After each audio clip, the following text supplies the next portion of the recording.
Yeah, okay, it works perfectly. Yeah.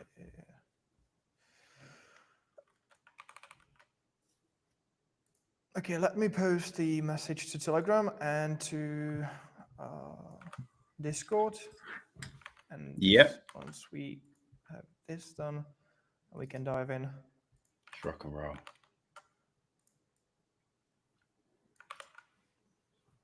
It's rock and roller.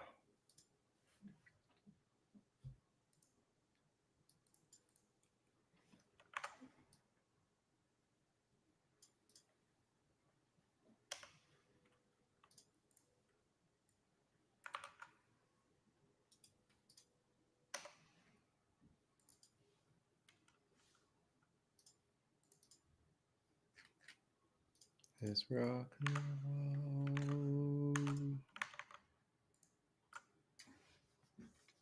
Okay, well, would you like to kick off with the US? Sorry? Where would you like to kick off with? Yeah, the I'll US, start off with US. then? Yeah. Okay. Let's give them the last minute to be able to join, and we're good to go.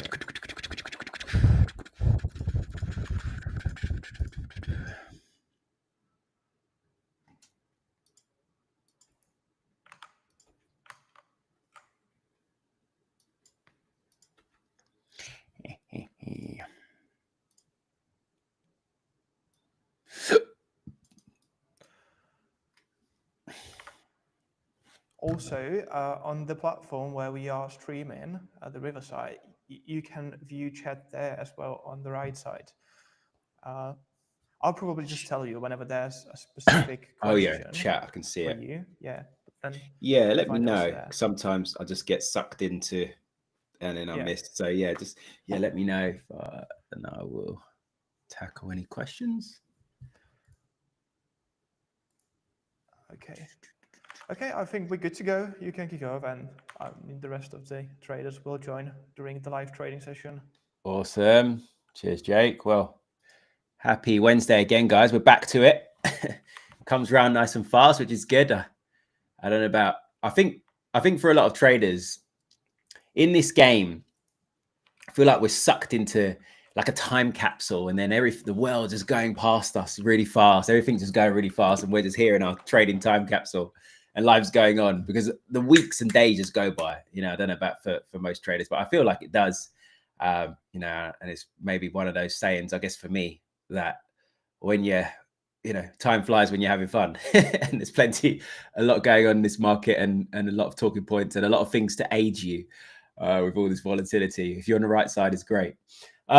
So let's jump into this. All right, I'm going to start off with my baby dollar, as we always do, King Dollar, or not so King Dollar, because it has lost its crown. Now, guys, anyone that's obviously watching, I hope you're freaking watching these updates that I do on a weekly basis via our E8's YouTube channel, because on there, obviously, I'm gearing you guys up for all those talking points already. So by Wednesday, when we're here now, you already should know, because you've watched those videos about some of the main things that we're talking about. So I spoke in that video and I said about, and we said it on last week's stream, right? This dollar pullback that we see, that were seeing, I said, take it with a pinch of salt. I am pessimistic with my exact words. I am pessimistic about this dollar pullback that we're seeing this right now. Some people on the trading Twitter are saying, yeah, the dollar's back, it's rallying, come back, blah, blah, yeah, stuff you can, all this stuff. It's like, whoa, slow down, man. This is one of them things where nothing has changed fundamentally right now. This structure that we're seeing right now, that the technical boys are observing, is being driven by King, and King is macro. So I'm going to get onto why we've had this dollar downside in a moment, but just quickly, obviously, all this recent downside for commencement of the year, I'll just continue to talk about it so it stays in your head. Trump comes into play as a president, all this upside pressure from Trump, priced in, sell on the fact. Then we had all the tariff uncertainty. Okay, we're around US and everybody, US was attacking everybody, Eurozone, UK, China, Japan, it's going after everybody. And that created a lot of uncertainty, and it spooked a lot of investors. investors took their money and got the hell out of the United States.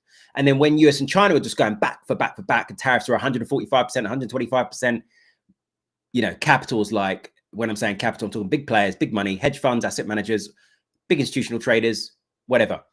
Cash was getting the hell out of there and going elsewhere. So all of this downside has been why we have this structure on a macro level, a structure be created on a macro level. And obviously technicals are just, shaping up beautifully there, it's beautifully. So in terms of this latest downside, okay, I hope you would have seen it by now. Again, we did cover this. If you look here on, let me just get it up here. Oh, sorry, I'm not sharing my screen. That would help, wouldn't it? Sorry, that would have helped. All right, let me show you my entire screen. Okay. So anyway, you got the point, guys. I was talking about, obviously, this dollar downside here, which we've gone over, and it's going to stay there on the screen now anyway. But the reason for this latest pullback, where I said I was pessimistic about this one in our weekend analysis, what triggered this at sort of Sunday, Monday, in terms of that pressure to the downside, was this. If you look here on my screen, I hope you've seen it, and I'm going to talk about the significance of it in a moment. So here, let's just get up this story here. It's not going to be a full story. I think this is going to be the headline. Yeah. So Moody's strips the United States of its top-notch AAA credit rating. What does that mean? Now, just like you and I as a consumer, and even if you have businesses, right? Businesses, consumers have credit ratings. A credit rating obviously is a reflection of your personal financial health, your financial health. And obviously with a credit rating, it allows you to become more attractive in the sense of, to be able to borrow, borrow money, okay? Because you have a healthy financial status, you have a good record of paying your debts are low, they're under control, all of that stuff, right? So that creates and shapes up our credit rating, our credit score. So just as I gave you there, personal and businesses, countries, economies have credit ratings, because this allows other economies to look at, okay, is this country stable enough, worthy enough for me to go and lend them money, or me to go and invest in that economy? Am I going to get my money back? How risky, how financially sound is this economy? So the United States, for many, many years, had what's known as a AAA rating. That's the best, top notch. Okay, AAA rating is great. Obviously, understandably, it's the largest economy in the world. But within recent times, the United States has lost its AAA rating by a couple of rating agencies. Okay, and I'm going to talk about those. So we have what's known as three big credit rating agencies. You have S&P Global Ratings, you have Moody's, and you have Fitch. Okay, these are the three that rate credits. Okay, give credit ratings.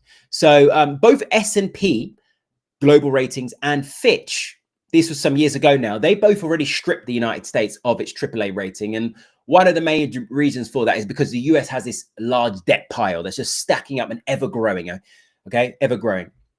Now, Moody's on Friday, okay, late Friday night, stuck the nail in the coffin by announcing that they've stripped the US of its AAA rating, and they cited mounting debt concerns for the United States, among other issues. But this was the catalyst really for the decision, because the debt pile is now $36 trillion. $36 trillion, which is spooked the markets. So it's not to, and you know how I always say with macros, okay, and this is something that can be clipped, okay, this can be clipped for socials. When I'm talking about macroeconomics, okay, and when we're looking at sort of fundamentals, it's not just one thing that drives the market. Let me make that clear. Your job as an analyst, as you do as a trader, right? You pick out all your confluences. Oh, I've got this major supply zone or this major demand zone here. Okay, I've got this crossover here. I've got this fib being touched here. Whatever the case may be, whatever confluences you have in your technical trading plan, it's the same principles that are carried over on a macro level. We don't just rely on one thing. No. Because a number of people do message me and be like, is this enough to move dollar? We take all the pieces to the puzzle. So it's okay, this labor market data is now softening. Okay, here we are seeing GDP worsening. Okay, now we're seeing this tariff concerns. Okay, now the United States has lost its AAA credit rating because of mounting debt. So you see how I'm just taking all the pieces to the puzzle, putting it together so that I have a clear view, a number of confluences for my decision to be short, and why I've been screaming like a lunatic these dollar shorts. Okay, so that's quite a key thing there. Now, if we look sort of technically a moment, guys, okay, at the dollar, we're at a bit of a key zone now in this sort of mid 99.50 area. You can see that demand there. All right. The way we've broken out of obviously is structure. You know, we're in this pullback, we're printing high highs, high lows, and we've broken that structure now. Now we're testing 99.50. This does obviously look vulnerable given everything that I've noted to go and print a new lower low. This was our lower high up here. Okay. And now we've got room to go and print a new lower low, take out 98.50, 98.00, excuse me, potentially go into this next major area, which is 96.50. When you look left there, guys, and I'm going to talk about another catalyst in a moment, or another trigger for this. But yeah, we've got room when you look zone to zone. Previously, that's where we're heading, down here. So that's what I'm looking at, the historics there. So that's what I want to see. Sorry to interrupt. Can you go close on, the window please. on in the corner, in the right corner, but with the yeah, perfect. Sorry to interrupt. You can continue. No. Thank you, Jake. So that's the major area, the next major area that I'm looking at down here, 96.50 for the Dixie. As I said, it's happened in the past. Now, with the flip side, let's take a look at obviously euro, because this dollar downside, if Ken's screaming about dollar heading to the downside and there's more to go, that means what is the Dixie made up of? 50% weighting is euro. So we are looking at upside for the euro, and we have seen exactly just that. Now, euro this week so far and last week didn't have any major fundamentals. I'm just going to filter everything out at the moment. Just go on euro. Let's talk about euro because there's some trade opportunities here this week. Okay, we'll get onto the PMIs. But look, if you look last week, there was nothing major. We had German ZEW data, which is a second tier, but it's worth of note. Economic sentiment is by an economic forum known as the ZEW, an economic body who sort of measure, you know, sentiment in terms of consumers, businesses. How do these guys feel in terms of the general economic environment in Germany? And it came up, it jumped up to 25.2. And I'm not surprised because we have seen, you remember on the previous streams, I noted how we've seen a bit of stabilization around the euro of late. You know, we've seen a lot of, I'm not surprised that this is strong as well because we've had a lot of cash, you know, coming in. You remember where I said people have been flying away from the dollar, okay? All this downside, it's been going into here. Because there's a little bit more stability. One thing that turned investors on, which was quite sexy for them, was Germany, obviously the largest economy in the Eurozone. They announced that 550 billion euros of stimulus, right? All that cash coming in. And when there's cash coming in, obviously investors are rubbing their hands together because where is that cash being distributed? You know, it's being distributed to trying to boost out infrastructure in the economy. So, you know, businesses are taking this cash with both hands, boosting out operations. This is great for investors. So anyway, money was going into Germany and it helps the Eurozone as a whole. So it's why I'm not surprised that was stronger. Now, these PMIs we'll look at in a moment, but let's just go to euro. The way euro is at right now, as I said to you guys before, right? And this is why I always say, zoom out and look at the higher time frame. We said this, didn't we? Even down here, I was like, don't get carried away, you know, calm down.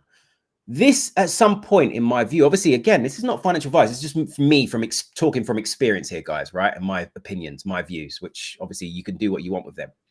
But I said, I want to see this wick being filled to the upside. Nothing has changed. I don't care about US and China. They haven't, in theory, they've done F all, right? All they've done is paused, but I don't care. I had to take that with a pinch of salt because I know what these lunatics are like. Well, lunatic, rather, one, singular, Trump.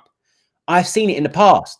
I saw it in his previous presidency. You know, they're best friends, you know, they're shaking, they're cuddling, they're kissing. Next minute, they're enemies. You know, Trump's crazy. So I don't care what you guys have announced for 90 days. It means nothing to me until you actually agree something that's long-term and it's sustainable. Okay. So I still see, to put that into a nutshell, I still see the dollar as vulnerable. So I still see euro taking advantage of this dollar vulnerability. So I see this wick being filled, going up into 116. Okay. So that's there on the monthly. Look at that. Oh my God, guys, this is sexy. So you see this, you see the flip side to that Dixie, right? Look at that. Look at that. Look at that. You know, the higher highs, higher lows, higher high, higher low. Oh, guys, gorgeous. You see, I get excited about these sort of things because when everything just makes sense, you know, everything's just going hand in hand, macro environment, the technicals, guys, I'm in heaven. You know, I'm walking on heaven right now, in heaven. But when things don't make sense, believe me, I'm combusting inside. Like my brain, I'm imploding, you know, and it's like, You know, my ego's like, this is happening macro, but the technical's not lining up. Stuff you. It drives me insane. And that's when I just have to be like, do you know what? I'm staying away from these charts for a minute. But right now, oh God, this is gorgeous. So what we've done here, remember how we had this gap to the downside here? Again, that was on that US and China thing that I said, calm down. We filled that gap now this week. Good. Okay, we've staged a reversal candlestick here. Lovely. Being validated by this closure above. Even better. So we're looking at more upside. And now, guys, we're ready. We're ready to reclaim 116. You know, we still got a 300 pip move potentially on our hands here, guys. If we time this correctly and time this right. Again, I'm saying me, okay? You can do what you want with this. It's not financial advice, and make that very, very clear. So, okay, let's just go back to my analysis where things look a little bit messy. But I had this marked up again just as a, you know, just as a reference point where we broke out of this structure here, you know, when we're printing lower lows, lower highs, and then we broke out of the structure there, which is nice. So I just had that marked up as a reference, and obviously this trend to the upside. But we don't need that there. It's just a reference. Now, on the 4 hour, what's quite nice, I'm going to get onto a trade that I had this morning and some trades that I'm in. But yeah, this morning we had a breakout. Excuse me, sorry. Last night we had a breakout, but we extended this morning. Again, you know, I like my flags. I continue to talk about flags. People take the piss out of me, but I like them. You know, look at all these flags though. And I just like them because it's just periods of consolidation. I know at some point we're going to break out and continue whatever direction we're at. So anyway, we had a nice little breakout there, surge of momentum. We've reclaimed this sort of 112.50 area, you see, which was capping. It was capping upside initially there, cap. Nice candle break above and then extending to the upside. Okay. Now, when you look here, I'm just going to talk you through about next potential opportunities for this. Let me just clear this up for a moment and look at potential trades. There's a lot of mess in this zone here. You know, on our way down when we're headed cooling, it's very choppy. So there's a lot of congestion in a way. Just like, you know, when you're driving the car and you've got all these cars in your way, get out of the way, man. That's what we've got here now to deal with. Just a little bit of congestion. I know in the past, obviously, we had clean moves here. I can't remember explicitly what this was on, but I don't expect it to be like that. It may just be a little bit choppy, but we'll work our way potentially through here as long as nothing drastically changes. To be honest with you, with that being said, I'm personally, unless we get some sort of consolidation pattern forming, I'm just going to mark up, let's put a little zone here because I can see there. Unless we get some sort of consolidation pattern, obviously after this push higher, consolidate, form another potential bullish flag, subject to a breakout, I'm not going to go long until we get up to and reclaim 114. Because even here, there's going to be a nice risk to reward for me. Once we do this, there's going to be nice risk to reward to running towards sort of 116, you know, and print that new higher high. That's conservative because we could go into 1650. When you look left here, guys, okay, that's really our next major zone. Can you see that? That's our next major zone. But just being conservative and going to take out that high, you know, a little spike above, and there could be some profit taking coming into play there. But that's what I'm looking at, just 16 on the nose as a target. So this will be the trade that I'm looking at. From here, I may get that earlier. As I said, if I see a bit of consolidation ahead of this zone, doing something like this. So obviously we're pushing to the upside now, but doing something like that, potential breakout of flag and then extension to the upside, and then I'll get in. There's a question if you do mark the levels manually. I think you do, right? Do I? What? Yeah. Yes, I mark all these zones manually. In terms of how I determine these zones, again, this is obviously a little bit of experience from my side, but to keep it sort of short and sweet, you know, validating zones. I'm just looking left, for example, at where these levels have been most significant as both, you know, supply and demand, you know, support and resistance. So obviously this zone that we've broken above recently, you can see this was, look, supply, clear resistance. But then, oh, let me turn it down. This was clearly obviously demand here as well. You see it's form of demand. So that's how, and look here, that's how I validate my zone. So I need to see in the past that it's acted as both supply and demand. And I see that as a significant area. So yes, to answer your question in short, all marked up manually. Okay, all marked up manually. I try not to overdo it with the zones because, you know, if you start dropping down in lower time frames, like it's analysis paralysis.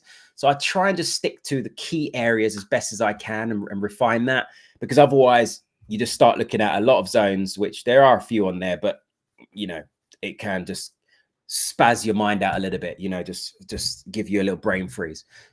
But that's how I do it, guys. Okay.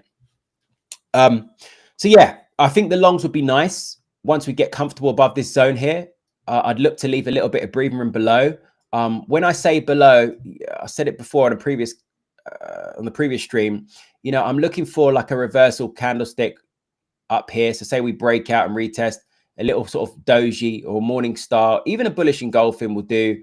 And once we've had that closure above, you know, the following candle, like up here, closing above the reversal candlestick, I will place stops below, you know, leaving a bit of breathing room below, and then extension to the upside. And then I'll be running that in towards, as I say, 116.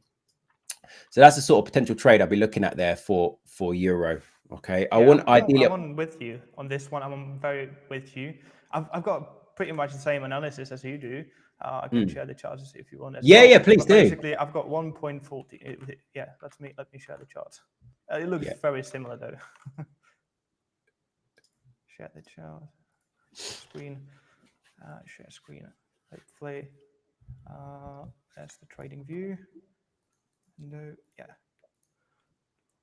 It's a bit different. Awesome. I mean, yeah, I've got also 1.14 level, which I also believe we're going to 1.16, especially if tomorrow's PMIs show up to be good. I don't think we will reach numbers, the 50 level on a German manufacturing PMI or French services, which are the two most important ones, at least in my view.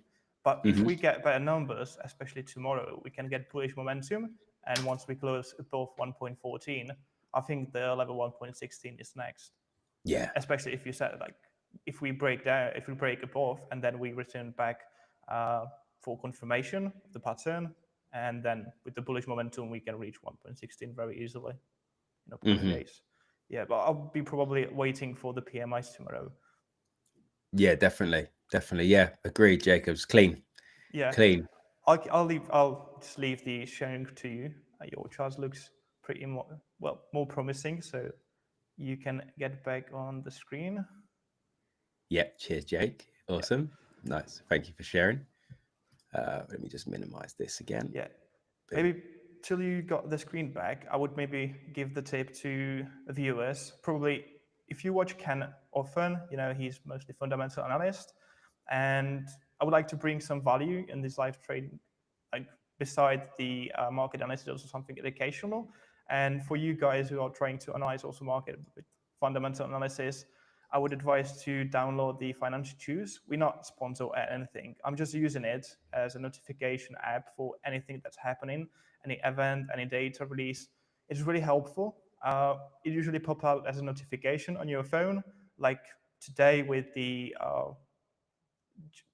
it was UK CPI data, and it just pops out as a notification. You know what's the print actually right now, and what was the forecast. So it helps you a lot to understand and also to get these data as soon as they are released. So I would maybe it looks like this. I don't know if you can see it. You can also watch the red ones. It's the most important ones. But for beginners who are trying to analyze with the fundamental analysis, this is the best way to go, to be in touch with the data, to keep following the event and releases.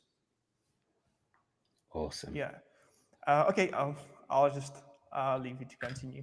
Yeah, no, cheers, Jake. Awesome. Yeah. I mean, people, I think that was nice because, you know, a lot of people are always wondering where to get information from, what resources do they need as fundamental. So I think that's a really nice value add for people there. I'm sure not everyone's aware of that. So appreciate I spotted that you are also watching Forex Factory and Trading Economics, right? Yes. Yeah, those are also like mine primary sources. Trading Economics is actually really good. So if you guys don't actually watch the data or do not have a source, then I would go for Trading Economics. It's a really good website, powerful one. Agreed, my man. So let me just, let me just go back to sharing. I'm not sharing anymore, am I? No, not yet. Okay, let me just share again. Boom. All right, guys. Yeah, so there we go. Perfect. Yeah, so as Jake sort of rightly said, I'm in line with, we're both sort of quite aligned there on the upside pressure for euro. Let's keep an eye, guys, tomorrow on these PMIs. We have had a nice real bounce back for these. They're on a trend back to the upside, which is good. These were, I mean, a few months ago were as low as like 42s, 43s. I don't think they're not showing the previous numbers there anymore in the history of those there at the moment in Forex Factory. But anyway, this had been on a serious trend to the downside. So we're staging a rebound, which is good. Manufacturing services PMI is picking up as we've had a bit more stability in the Eurozone. You know, ECB have been gradually cutting rates. Things are just moving quite sound. We had that cash injection from Germany. Things are moving quite sound for Euro, which is nice to see. So yeah, I think post tomorrow, we could be looking at some potential longs for Euro. I'm going to jump over to GBP because I had the trade this morning. I want to talk about as well a trade that I'm in at the moment that's in drawdown. But let's talk about the good first. Get the good out of the way, and then we'll talk about the drawdown right now. So I had longs this morning. I took these last night for GBP. Now, if you remember on the last stream, obviously I said to you guys, I'm a pound bull, I'm a GBP bull, and the reason for that was obviously data right now has been okay. Data's been okay in comparison to some peers, for example, the likes of Canada. You know, we've got the uncertainty at the moment with the US. I just see GBP is quite stable. Bank of England cut rates. You remember I said to you guys before, I'm not going to go over it in grave detail, but they cut rates last week. But essentially, the vote's not unanimous. There's some members, there's some division in the Bank of England where they're saying, look, we should just not be cutting rates right now because inflation is still sticky. One thing that I just want to make very clear, this is an educational point for you guys, okay? Whenever we have rate decisions, these guys are giving us cues. They're giving us insight. You know, we can almost see it as these guys are our insiders. You know, these guys see everything more than what we see. Of course, they got all their fingers in the pies for all the data and all the access. These guys said to us, right, at this decision, they said to us that inflation remains sticky, particularly services inflation. Okay, bear in mind, we haven't got CPI yet. It's 2 weeks later. They said it remains sticky, okay? If, for example, it's cooling, they may note that. They may have noted that here, but they didn't. They also said to us, wages, UK, what people are getting paid in terms of money, their wage for their work, they said to us, it remains elevated. They're giving us all these cues. Now, on that point, hold that. Look here. After what the Bank of England said, look at wages, elevated, 5.5% higher than expected, 5.2. Previous was revised higher as well to 5.7. They warned us. Let's go forward.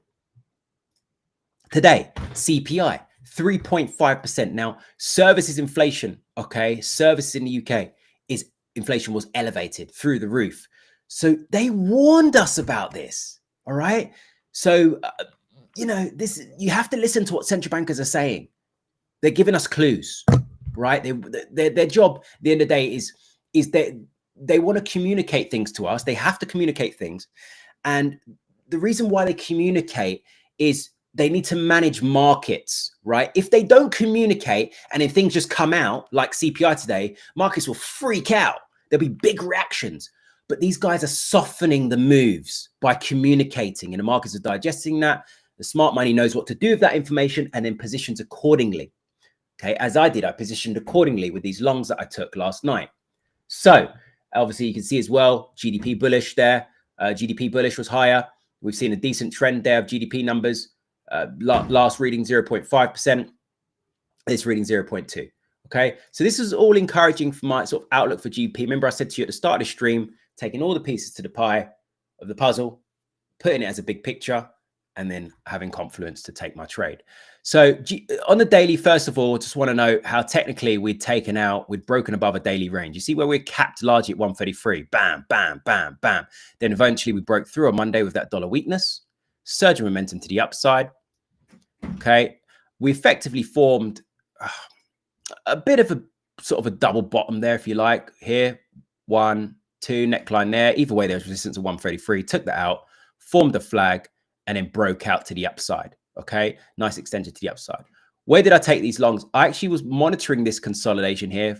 Again, just viewing it as a nice little bull flag here, thereabouts. It was the 30-minute that I entered. Okay, saw this consolidation last night, and I saw this being a bull flag. You could see, sorry, back to the 4 hour. I could see the momentum that was coming into play there. So I executed those longs in anticipation of a continuation, a breakout from this consolidation. Took those longs, and obviously I had targets at 34.50, nice psychological number, and then obviously price wicked into 34.70, and then we're just consolidating. See this zone here. Okay, we're consolidating at this zone at sort of 34s, and then subject to getting a breakout retest and taking a run in towards sort of 35.50. And that comes, as I say, on the higher CPI numbers, and just the fact that the markets are now having to push back their pricing of more rate cuts from the Bank of England because inflation remains sticky, right? So in order to bring down inflation, we have to keep rates higher. We can't keep cutting, all right? So that's that. I'm going to get onto my next GP position moment. Jake, do you mind just taking over just for a moment, maybe covering some ground on? Are you quite clued up with Aussie dollar? I just need to just attend something just for a quick moment. Sure. No Yeah. problem. So Cheers. the other One pair moment. or the other currency we would like to talk about is the Australian dollar. I think Ken covered Australian dollar in Monday's fundamental talk. And let me share the screen. Give me a second.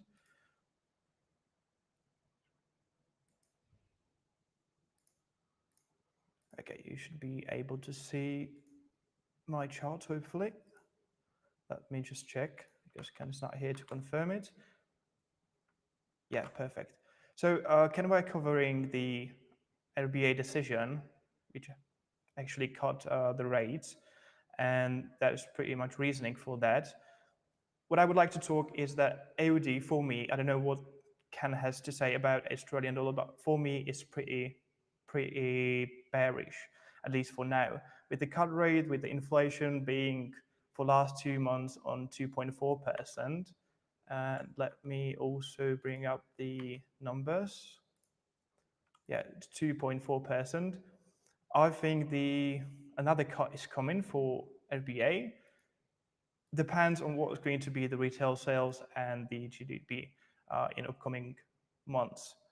If the retail sales show up to be strong, I think the inflation might take a little bit, then the cut will be delayed and we might have strong Australian dollar. Yet, for me, from long-term perspective, and this is the Australian dollar index, I've got my own indexes because they're live 24 hours, 5 days a week, instead of using the ones that TradingView provides. And you can clearly see that the Australian dollar is in the long bearish momentum, bearish market, especially after the April, when the trade war took the stage. Trump, trying to fight everyone with the trade war. The only currencies, or the only currencies that didn't really fall are the euro and pound. If you take a look, the April, and the trade war is not over yet, right? The April for every currency pair except the euro was pretty devastating, as well as for dollar, I don't know, Canadian dollar, New Zealand dollar. Everyone was taking pretty hit on the April due to trade wars. And I think this is not over. I believe also don't think that this is over, and the trade war will push further. And once the trade war hits again, the Australian dollar will be hit kind of properly because it is the biggest business partner with China. That's why also this really huge bearish candle happened on the very start of the April. So if we have right now dovish RBA due to pretty much controllable inflation, not controllable, but two consecutive months in a row on 2.4%, and if that's going to continue, I think that the Australian dollar might be a good opportunity for shorts. I wouldn't probably, or I would be thinking about Euro Australian dollar. I wouldn't be trading US dollar. Euro is better, not only by the fact that in April the euro was only currency that survived after the Trump launched the trade war, but also right now it is very strong, as well as the pound. So Ken's probably looking for euro and pound longs against the dollar. Me personally, I like minor currencies, so I'm looking for longs on Australian dollar, euro and Australian dollar. Let me just take the chart. We're now in the short term in a correction, I would say, because from long run, we're still in a very bullish trend. And if we actually right now reversing based on the dovish RBA, I think this could be a good opportunity to enter. Me as a swing trader, this is what I'm looking for. If we have the confirmation of the reversal, I'll be aiming back to 1.8, 1.82 in upcoming weeks, maybe months, but mostly weeks, I would say. So that would be probably the setup that I'd be looking for. I don't have the exact analysis on charts. However, I'll provide it with an article in upcoming days. Oh, you're back. Yeah, I'm here. How, Cheers, Jake. how long have you been here? Just a couple of minutes. Okay, no Yeah, problem. all I don't good. know how much you've heard, but basically I was just explaining that the trade war is not over. I think that you share the same idea, and the Australian dollar was hit pretty strong, especially in April once the Trump launched this trade war. And I think once the pause is over and the trade wars is back on, the Australian dollar might be hit once again as the biggest partner of China. Agreed. As well, the RBA, for me at least, it went a little bit dovish. The inflation is 2.4% both months. And if the retail sales won't tick up, I don't think the inflation will tick up either. So that would be my stand on. And you're mostly looking for major currencies. I'm the guy that looks for minor currencies. So I'll be probably trading euro Australian dollar as a swing trader. Yeah. I like the look of that, to be honest, as well. I definitely share the view of you. Yeah. And as you say, if the things do kick off again, which I'm sure they probably will, the euro, as we've seen during these times as well, has been acting as a safe haven. People, it's exactly. Historically, it's sat just outside of the traditional three, your dollars, your Swiss francs, your Japanese yens. Euro's always been there because it's always been basically heavily defended by the ECB. They've done what needs to be done to try and keep things as sound as possible. So I think, I like it. I like it a lot. I was just looking at the indexes. I don't know if you use indexes, but this is what I do basically. Analyze each currency individually. And whenever you do, whoever's watching the live stream, you will see that the happening, also the fundamental analysis is mirroring into charts, right? So you'll see that the euro was the only one that survived that April, or the very start of the April, where every other currency was like falling. Euro, Swiss franc, and pound.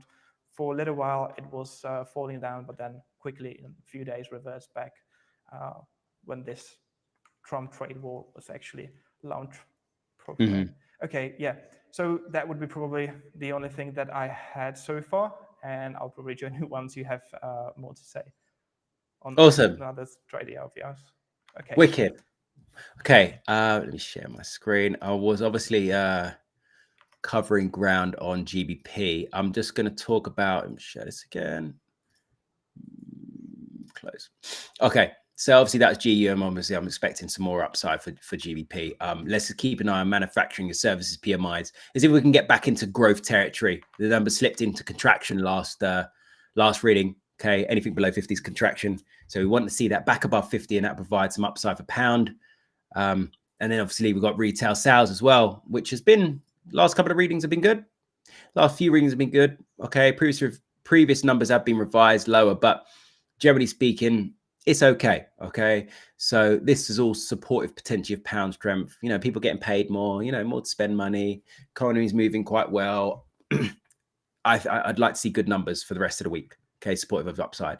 Now I'll talk about the trade that I'm in drawdown right now, which is GBP NZD. Okay, let's talk through this. Look, for me, I think there's more vulnerabilities. I believe, obviously, Jake just covered there with obviously AUD being, sucked into the trade war because of China. Same sort of thing with NZD. NZD is Australia's cousin, and they have this, similar level of exposure to China. They're a massive commodity exporter, dairy. China's a massive consumer of commodities such as dairy. So I see NZD being a more vulnerable currency as a swing trader, and even if you're looking at this from a position trading perspective, i.e. holding for weeks and months, I think this is something that looks quite sexy, quite appealing, especially how the UK are not directly attached to or not directly exposed as such. They already shook hands with a potential trade deals, small. NZD's on a different scale with the Chinese exposure. So there's more vulnerabilities there. And keep in mind, obviously, we've got the RB and Z in New Zealand, obviously the central bank. These guys are cutting rates. Their cash rate has been coming down quite drastically. It's at 4.5%. We've got the next decision at the end of the month. So next week, these guys are expected to cut again by 25 basis points from 3.5 down to 3.25%. And you can see how aggressive they've been when they started their rate cut, right? From 5.5%, we're already at 3.5%. Okay, it's big moves there and quite consecutive. So I'm expecting that dovish stance to remain there. So the reason I'm painting all this picture is because for me there's a bit of an economic and a monetary policy divergence. Rates are higher in the UK as well. We're not moving as fast or as aggressive with our rate cuts. So I still see this as a northbound train. So weekly for me, down here we print a new higher low. Respecting this structure, we've been structured to the upside, as you can see, since, September 2024 on the grind there. And this sort of pullback phase I saw as an opportunity for this to stage a rebound and obviously continue to the upside. So we've seen that. Now, we've been in this awful consolidation. If you remember, probably about 2 or 3 streams ago, this was obviously been on my watch list since back then. And we remain in this freaking consolidation. I said how we've got this range we're capped to the upside at 226 to the downside around 222. So about a 400 pip range, which is quite narrow really for GPNZD, because when it unleashes and goes, the trends quite nicely. So we're caught in this range and I'm waiting for that breakout. Now, the reason I decided to take that trade was things were looking quite bullish. Okay. We sort of started structuring to the upside, getting a bit of structure here with these higher highs, higher lows. Trending to the north, had this bounce down here, had this bullish daily candlestick there on Tuesday. Then on the 4-hour, obviously price action moving within, again, this is me just marking this up. This is a point of reference. We've just got this consolidation going on, this narrowing triangular structure. I took the trade. Can you see, obviously, you're going to see another flag here. There's a flag. So you'll see this on the 1 hour. There's a flag here. As soon as we had this bullish breakout here, I took the trade. Just from top down, you see why I took that trade. But then, of course, I knew that there was a bit of a risk in hitting this. You see this upper acting trend line. It's why I've marked it as a point of reference. You can see how forceful that is at the moment since this consolidation began on Friday. So we're caught within that. But I thought there's enough momentum to see this mother beep breaking out to the north. Now, obviously, I've got quite a lot of room, as you can see in my stops. My stops are, if you can understand from my perspective, are just placed below within this range. We're arranging here in this pennant. So I've left a bit of breathing room below there, which is why I'm not concerned. But yeah, just sitting in minor drawdown right now. Got in at 226. Actually, I'll tell you my exact entry because that's not right there on TradingView. My exact entry is actually 226.22. So I got in up here, 226.02. And I've got stops placed at 225.19. So I've left quite a bit of breathing room below there. 225.19. Yeah, so that's the actual trade that I've got running.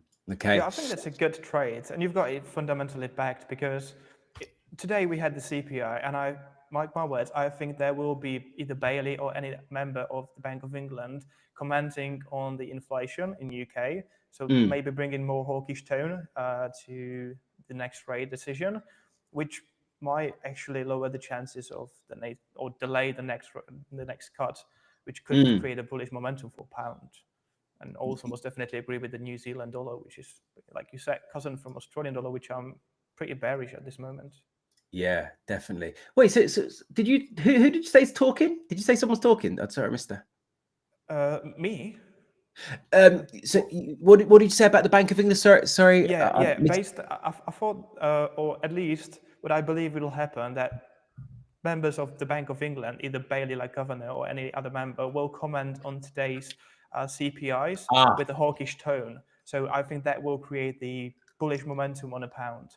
as the next rate cut could be delayed, or the chances will be at least lower percentage chances. Yeah.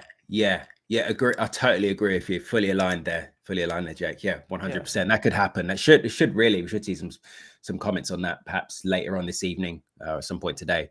So we'll keep an eye on that. And obviously that could just, as you say, push back rate cut bets, which should obviously further be supportive of this potential pound pressure to the north. So that's it for me for now in terms of GBP. Obviously you covered main points. I'm just going to go over to gold a moment, because obviously gold's come back to life. Now, obviously we had noted this on the last stream, and I know Wally had a similar view to myself. We're both sort of quite aligned in seeing some potential buying coming into play for gold. If you remember in our last stream down here, I said are anywhere from 3.3K 150 down towards sort of 3.1K. And obviously that's pretty much in the sweet spot there where that buy momentum came in, basically defending this long running ascending trend line that's been in place since late 2024. Now, the reason why we've regathered some momentum, obviously we're taking advantage of that dollar weakness. Okay, gold taking advantage of the dollar weakness. I said to you as well in that previous stream, people are still buying up gold, on a largely on a large institutional level. Still got major central banks buying up gold, such as China. We've still got big institutional buying of gold, and this is all backed by data. It's not, I'm not just randomly saying this, all backed by data. So we still expect some pressure to the upside for gold. Obviously, everyone's still hedging about the incoming risk. It's not, we're not just reacting to headlines, guys. We're smart money are positioning for these incoming risks. Okay, US and China is still an issue. We've still got this economic slowdown. We haven't fully seen the full on recession yet, which is, the odds are rising for that. And then obviously to throw things in the mix, I don't know if you guys have seen Israel, Iran. Israel are planning to attack Iran. Yeah, preparing for an Iranian strike without Trump's backing. So they're preparing to strike on Iran's nuclear facilities. Israel obviously sees Iran as a threat. So for whatever reason, obviously for their own reasons, or politics aside, they're obviously looking to make a move. Okay, and we know we've seen this before with these two. I think it was either early this year or late last year where things were happening, and Iran conducted strikes back, which Israel intercepted a lot of them with their dome system that they have, missile domes. So yeah, these guys obviously have a history, and markets are very, very sensitive when it comes to geopolitical concerns, and this is one of them. The Middle East thing, flaring up again. So that's supporting gold as well. So we have quite a number of, my point is we have quite a number of supporting factors to buy up the precious metals at safe haven, guys. All right. And again, you could look at this. This is just me using my sort of head here, where we could have a bit of like a massive W basically for gold. Either way, we're breaking out of this sort of flag. And looking for that to just extend to the upside. We've got to come back up here. You can see where we're going to be magnetized towards 3.4, 3.45, ahead of 3.5s. This is where all the resistance is at for me. If we can do this, guys, this is going to explode. Okay, this is going to explode. And really, if we just go by the textbook, right? We go by the textbook, measure this bottom to the neckline. Really, we're looking for the equivalent of the breakout to the upside, which could be taken up. This is why I've had this zone marked up for a little while, this 3.680 area. Okay. That I came to the conclusion of by measuring this pole. You see this momentum, this move here, and I want to see the equivalent of the breakout more or less to the upside. So yeah, it's more or less from bottom to top of this, from the pole to the top of that flag. I want to see the equivalent breakout to the upside and taking us in, hence why I've got that zone marked up there. So yeah, I like buying pressure for gold. We're up 0.4% today. This is still an opportunity here for me. I like this consolidation right now at this zone. We're getting ourselves comfortable, subject to reloading for some further buy momentum. Obviously, we've got the COMEX open now, gold opening, New York open. If we go to the 30-minute, I just want to jump down to the 30-minute, see what's going on. Price action within Asian range right now, consolidating, but probably going to regather some momentum and reload on some longs here. I assume some buy momentum. What I like to see at times, we don't get it all the time, but I like to see that liquidity sweep, that sweep of the Asian range low, and then some momentum come into play. But it looks, Ray was trying to stabilize now. It looked like we're trying to break out here, potential flag. either way, keep an eye on potential breakout. But I like the idea of more buying pressure in this whole region. I like this upside pressure for gold. So yeah, gold longs. What I would like to maybe add is, maybe I said it last time, but I'm reviewing every day a lot of traders at the markets, and most of them, if they're trading gold, they are long. I mean, the ratio must be like 10 for on every 10 position. There's one short position. So everyone's Wow. buying it. Yeah. Everyone's buying it because there's a lot of things going on in the world, right? Yeah. Right now. And Yeah. anything that happens and has negative impact on the world, on the economy, on anything, push gold more upside. Like you covered it actually. So whenever it's the Israelis or whenever it's Trump coming back to the dealing with the trade war, whatever can push gold even higher. I think right now with your technical, it might be reversing back to the uptrend, and it could be a really good opportunity. Right? Yeah. Not a financial advice, but looks at least with the analysis looks really good and looks bullish. Yeah, it does look it looks pretty bullish right now. So yeah, we'll see. Things as we say are supportive of that right now anyway. I think that's pretty much it on my watch list for now. Obviously, as I say, tomorrow's really where the bulk of the volatility is going to come in terms of if we're looking on the back of data. So let's keep an eye on the PMIs, because it's not just Europe, it's not just UK, it's also US.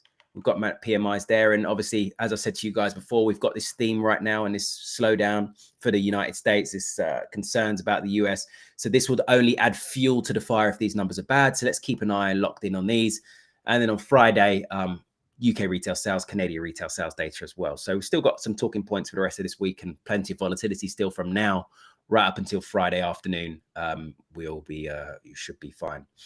But yeah, that's pretty much it from me. I don't know if you wanted to add anything else, Jake. I think you've covered it all. I've just had the Australian dollar, which I said what I wanted to say, and the gold also, as you mentioned it, I remembered that I would like to mention the ratio of traders who are successful, who are buying the gold. Other than that, you've already said what traders should watch on the economic calendar. I would just remind to download the financial juice. It will really help you. It helped me a lot when I was starting out. You need sources, so find a calendar and find the app that helps you track on it and that notifies you, because sometimes it might happen that the German manufacturing PMI can cross 50.